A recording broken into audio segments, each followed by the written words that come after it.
தொடர் முயற்சியின் காரணமாக இன்று 7 முன்னோடி வங்கிகள் State Bank of India, Indian Bank, IOB, Axis Bank, Bank of Baroda, Canara Bank, Union Bank, இந்த 7 வங்கிகள் அரசு ஊழியர்கள், அரசு பணியாளர்கள், இந்த வங்கிகளில் கணக்கு வைத்திருக்கக்கூடிய அரசு பணியாளர்களுக்கு, அரசு ஊழியர்களுக்கு எதுவும் விபத்து ஏற்பட்டால் ஆயுள் காப்பீடாக 1 கோடி ரூபாயும், அந்த நிகழ்வில் இருக்கக்கூடிய அரசு ஊழியர்களுடைய குடும்பத்தினருக்கு கல்வி உதவித்தொகையாக 10 லட்சம் ரூபாயும், திருமண வயதில் இருக்கக்கூடிய மகள்கள் இருந்தால் அவர்களுக்கு திருமண உதவித்தொகையாக 10 லட்சம் வரையும், இயற்கை மரணம் அடையக்கூடிய பட்சத்தில் 10 லட்சம் ரூபாயும், உடல் பாதிப்பு ஏற்பட்டால், ஊனம் ஏற்பட்டால் அந்த கட்டணமின்றி அந்த இழப்பீடும் இலவசமாக வழங்கிட இந்த 7 வங்கிகள் முன் வந்துள்ளார்கள். அவர்களுடைய புரிந்துணர்வு ஒப்பந்தத்தை நம்முடைய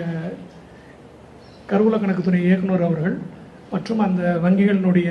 உயர் அலுவலர்கள் இன்று மாண்புமிகு முதலமைச்சருடைய தலைமையில் கையெழுத்திட்டு பரிமாற்றம் செய்து கொள்கிறார்கள் ஐயா.